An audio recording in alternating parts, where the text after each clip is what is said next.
पूरी दुनिया में हाहाकार मचा हुआ है, पूरी दुनिया में सवाल उठ रहे हैं। पूरे कोविड के दौरान, महामारी के दौरान जो जो हमारी सरकार ने प्रोटोकॉल अपनाए, उसके ऊपर पूरी दुनिया में सवाल उठ रहे हैं।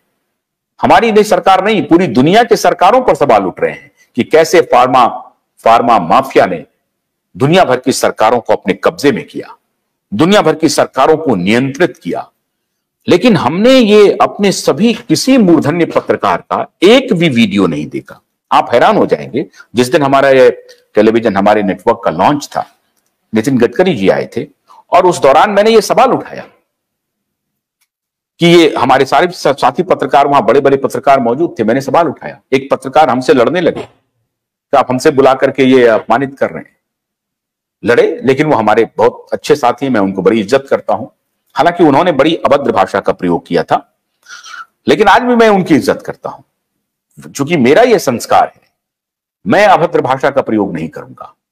मैं गुस्से में जरूर होऊंगा, लेकिन गुस्से में भी होश नहीं खोऊंगा, और गुस्से में भी मैं तथ्यपरक बातों को आपके सामने रखूंगा।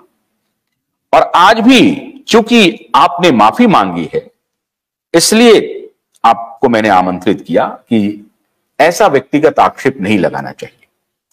हां, यह मैं जरूर चाहूंगा कि अगर आप सभी पत्रकारों से बगैर किसी राग द्वेष के तथ्यपरक सवाल पूछें कि जो देश को जानना चाहिए, आप देश को क्यों नहीं बता रहे हैं, यह जरूर पूछना चाहिए आपको।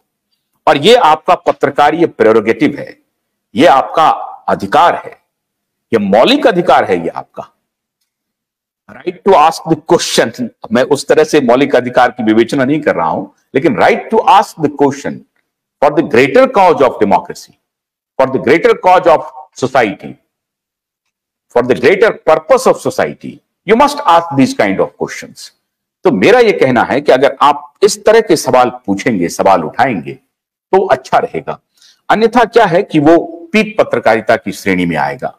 और मैं बहुत खुश हूं कि आपने माफी दृष्टिकोण देखे हैं, बहुत अच्छी आपकी राय होती है।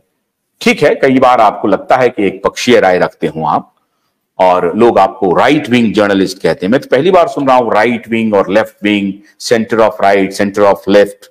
पत्रकारिता ऐसे कैसे हो जाएगा?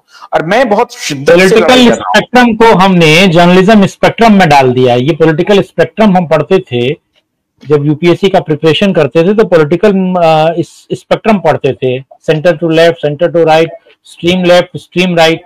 लेकिन मैं आपने बिल्कुल सही बात की,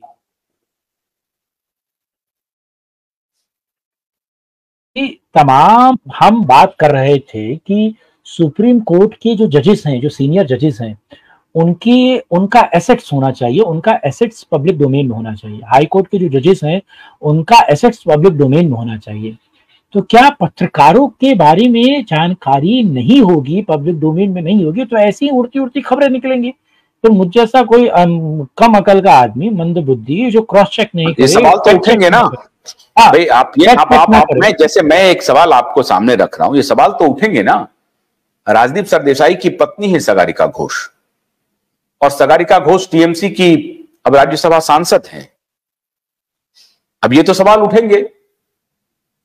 अब ये सवाल अगर कोई उठाएगा तो कहेंगे कि आप निष्पक्ष पत्रकारिता नहीं कर रहे हैं। अरे भाई, ये निष्पक्ष पत्रकारिता है, ये तो फैक्ट्स है जो आपके सामने रख रहे हैं। तो अब अगर राजदीप सरदेसाई कोई सवाल पूछते हैं, तो उनका सवाल साक्ष्य के घेरे में है, वो ट्रस्ट वर्दी नहीं रहा उनका सवाल। वो उनका सवाल अपनी विश्वसनीयता खो दिया, क्योंकि सब लोग पूछेंगे कि साहब आप ये बीजेपी से सवाल कर रहे हैं, आप शायद टीएमसी के इशारे पर कर रहे हैं, क्योंकि आपकी पत्नी राज्यसभा की सांसद हैं। भोलानाथ के 2-in-1 बैटरी ऑपरेटेड हार्वेस्टर कम ब्रश कटर के साथ ट्रॉली अतिरिक्त लागत पर उपलब्ध है।